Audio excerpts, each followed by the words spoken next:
राधिका मुस्तकबिल के सुनहरे सपने सजाते बड़े शानदार मूड में घर पहुंची थी।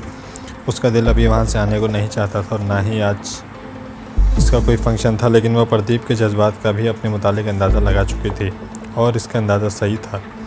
प्रदीप को अपनी दानिश में उसने शिकार कर ही लिया था। उसके साथ ही इसने मुसम्मम इरादा कर लिया था कि अब कम से कम इस शिकार को हरगिज़ हाथ से नहीं निकलने देगी, क्योंकि इससे पहले वो अमेरिका के एक नौजवान से हाथ धो बैठी थी, जिसके बजाय उसकी माँ ने इसे फांस लिया था।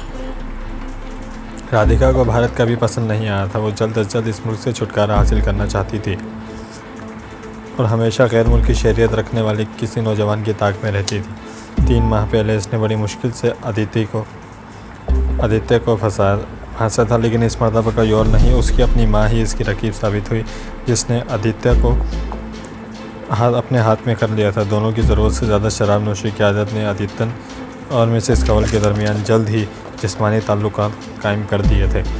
वो थोड़े अरसे बाद भी आदित्य दोनों माँ बेटी को चक्कर देकर निकल गया, क्योंकि उसे एक बड़े सनतकार घराने तक रसाई हासिल हो गई थी। दोनों माँ बेटी के दरमियान 1 माह तक बोलचाल बन रही थी, जिसके बाद मिसेस कंवल ने ही माजरत करके इसे मनाया था। वो करती भी क्या, अगर किसी से तारुफ ना करवाती तो लोग इसे मिसेस राधिका कंवल की छोटी बहन ही समझते थे, जिसके नाजुन अदा नखरे बहरहाल राधिका से ज़्यादा मुतासिर कुन थे। आज भी जब वो घर पहुंची तो उसने माँ से जाते ही कह दिया था, उम्मीद है इस मरतबा आप अपनी बेटी पर रहम करेंगी। ओ स्वीटी, जो हो चुका उसे भूल जाओ। आज तुम इसे तैयार कर लो, कल मैं तुम्हारी बाकायदा एंगेजमेंट इससे करा देती हूँ और चाहो तो शादी भी। हनी, तुम मेरी बेटी हो, भूल जाओ माजी की बातें। वो एक हादसा था, वो एक हरामखोर, वो मेरा भी कहाँ रहा, भाग गया साला किसी और के साथ। वो तो रस चूसने आला भरना था बेटी। भगवान का शुक्र अदा करो तुम इसके साथ ज़्यादा सीरियस नहीं हो गई, वरना शायद सारी ज़िंदगी पछतावे की आग में चलना पड़ता।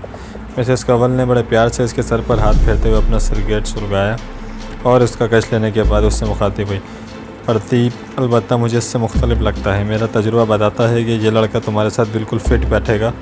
मेरा अंदाज़ा है कि ये बड़ा कंजर्वेटिव किस्म का नौजवान है, ड्रिंक वगैरह भी नहीं करता। हाँ, अपने वापसी से ज़रूर बचाए रखना, इसकी आप फिक्र ही ना करें। राधिका ने अपनी माँ को इशारा से समझा दिया।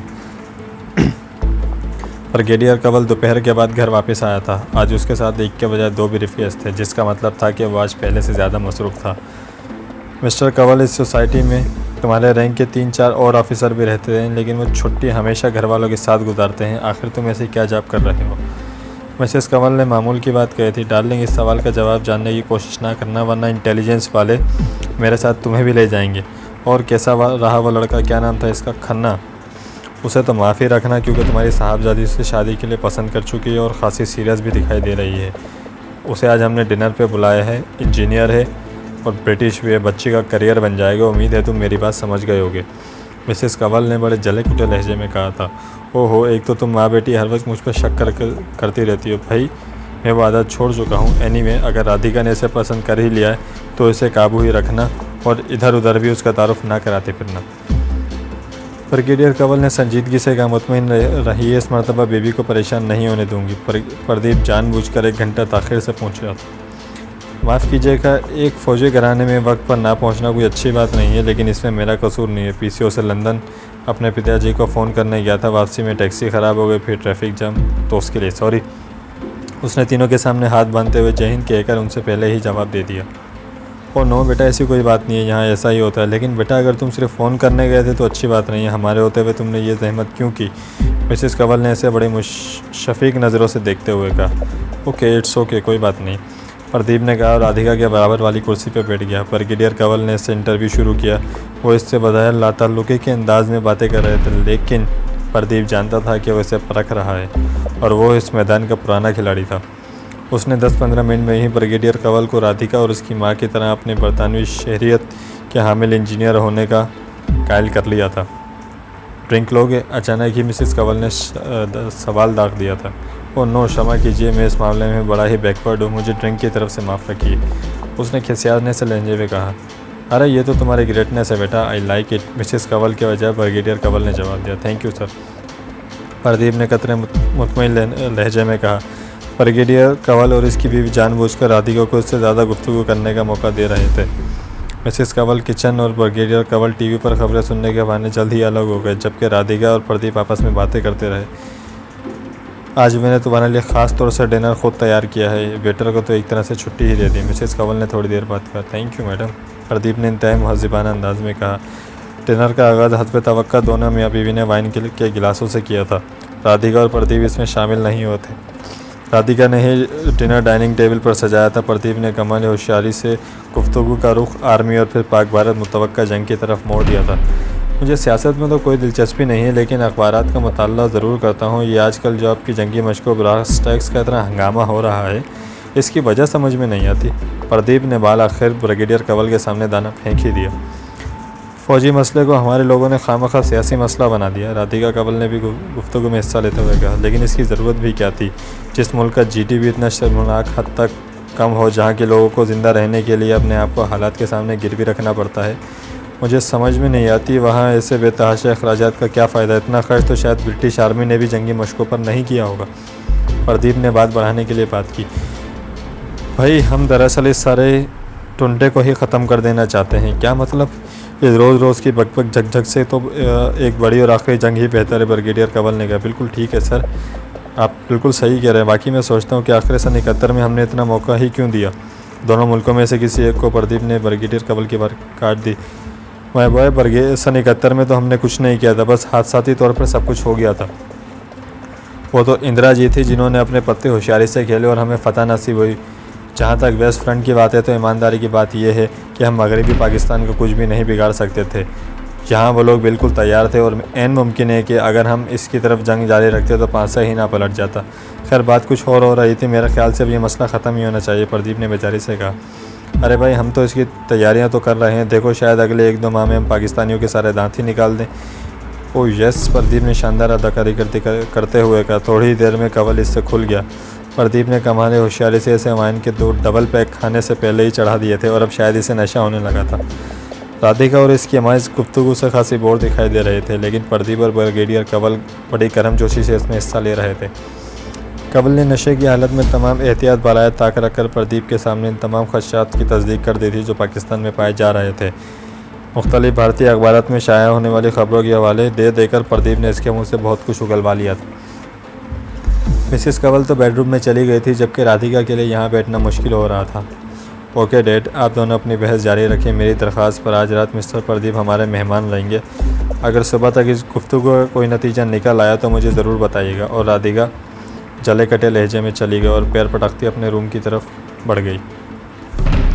इधर आ जाओ, मेरे कमरे में बैठकर गपशप करते हैं। ब्रिगेडियर कंवल ने इसे अजीब सी नज़रों से देखते हुए कहा। और क्यों नहीं सर, मैं आपके लिए काफ़ी ना बना लूँ। प्रदीप ने अब वक्त ज़ाया करना मुनासिब ना जाना। भाई मेहमान से काम करवाना अच्छा नहीं लगता, लेकिन अरे सर क्या बात करते हैं, इट्स माय प्लेयर, ये मेरे लिए खुशी की बात होगी। जो भी मैं इंडियन नहीं हूँ, ब्रिटिश हूँ, वहाँ सारा काम सारी ज़िंदगी अपने हाथ से ही करना पड़ता है। इत्तेफाक से मैंने आपका किचन भी देख लिया है। उसने ब्रिगेडियर कंवल की बात को काटते हुए कहा। ओके, जैसे तुम्हारी खुशी। कंवल ने कहा और अपने कमरे की तरफ चल दिया। प्रदीप ने बावर्ची खाने का रुख किया और 5-6 मिनट बाद वो काफ़ी के 2 मग तैयार करके ले आया था। उसने ब्रिगेडियर कंवल के लिए इसकी मर्ज़ी के मुताबिक ब्लैक कॉफ़ी तैयार की थी। अलबत्ता उसकी मर्ज़ी के ख़िलाफ़ उस ब्लैक कॉफ़ी में अपनी जेब से 1-2 छोटी-छोटी गोलियां ज़रूर डाल दी थी, जो अब कॉफ़ी का हिस्सा बन चुकी थी। कंवल अपने कपड़े तब्दील करके आरामदेह कुर्सी पर बैठा सिगार पी रहा था जब इसने कंवल के सामने कॉफ़ी का मग रख दिया। थैंक यू बेटा, कंवल ने कहा और मग उठाकर अपने होठों से लगाया। शायद इसे गरम गरम कॉफ़ी पीने की आदत थी। आपका ज़ौक़ मुताल्ला तो ज़बरदस्त है सर। मैं नहीं समझता हमारी आर्मी में आप जैसे इंटेलेक्चुअल भी होंगे। प्रदीप ने इसके अना के गुब्बारे में हवा भरती थी। माय बॉय, अभी तुमने देखा ही क्या है। आते पाकिस्तान को फतह करने की प्लानिंग तो इसमें मौजूद है। ब्रिगेडियर कंवल ने कोने में धरे मेज़ पर रखे अपने ब्रीफ केस की तरफ इशारा किया। Oh my god, you are genius sir. Pradeep ने उसे और फुलाया। कंवल ने कॉफ़ी का मग 5-6 लंबे घूंट भरकर ही ख़त्म कर दिया था और बामुश्किल अभी इसे मेज़ पर रखा ही था जब इसकी 14 तबक रोशन होने लगी। ये तुमने क्या किया? उसकी बात अधूरी रह गई। शायद बहुत सरीउल असर बेहोशी की दवा प्रदीप ने इस्तेमाल की। इजी सर, इजी, इत्मीनान से, प्रदीप ने आहिस्तगी से कहा और ब्रिगेडियर कंवल को ज़मीन बोस होने से पहले ही अपने मजबूत बाजुओं में थाम कर बेड पर लिटा दिया। अब वो बिल्ली की तरह अपने पंजों पर चलता राधिका के कमरे की तरफ बढ़ा। राधिका का कमरा दरवाज़ा लॉक नहीं था। बेआवाज़ दरवाज़ा खोलकर वह अंदर दाखिल हुआ और राधिका ने करवट बदल कर इसकी तरफ देखा। इससे पहले कि वो उठकर ख़ुद प्रदीप का इस्तकबाल करे, प्रदीप इसके हाथ में मौजूद छोटी सी शीशी से जो बाज़ाहिर लेवेंडर की शीशी दिखाई दे रही थी, खुशबू का फवारा निकला और राधिका के नथनों में जा घुसा। खुशबू क्या थी, जादू था जादू। राधिका ने इसका कुछ और ही मतलब लिया, लेकिन इसे समझने या अपने जज्बात का इजहार करने के लिए चंद लम्हे ही मैसर आए थे और बिस्तर पर ही देर हो गई थी। I am sorry Honey brigadier, Pradeep Khanna ने उसे कहा और मुस्कुराता हुआ बाहर निकल गया। अब वह मलिका बेडरूम में दाखिल हो रहा था, जिसके अधखुले दरवाजे से मिसेस कंवल के खर्राटे सुनाई दे रहे थे।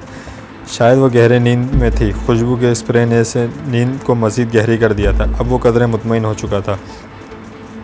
टेलीफोन का चोंगा उतार कर इसने ज़मीन पर रख दिया था। ब्रिगेडियर कंवल के कमरे से वो ब्रीफकेस संभाल रहा था, जिसमें बकौल ब्रिगेडियर कंवल के आधे पाकिस्तान की फ़तह का मंसूबा था। उल्लू के पट्टे, तुम पाकिस्तान का बाल भी भीगा नहीं कर सकते। उसने नफरत से ब्रिगेडियर कंवल की तरफ देखते हुए उसके मेज़ के एक कोने में धरी चाबियों की गुच्छे से चाबी निकालकर ब्रीफकेस खोला। उसमें मौजूद एक एक फाइल को चंद लम्हों के लिए देखा और धड़कते दिल से इसे दोबारा ब्रीफकेस में बंद कर दिया और ब्रीफकेस समेत बाहर निकल आया। दोस्तों, आज के लिए इतना ही। मज़ीद दिलचस्प वाक़यात और इस कहानी से रिलेटेड और मालूमात हासिल करने के लिए हमारे चैनल को सब्सक्राइब कीजिए और साथ ही मौजूद बेल आइकन पर ज़रूर क्लिक कीजिए, ताकि आने वाले वीडियोस के मुतालिक आपको इत्तलात पहुंचती रहें। और कमेंट सेक्शन में जाके कमेंट ज़रूर कीजिएगा कि हमारे वीडियोस आपको कैसी लगी। अल्लाह हाफ़िज़।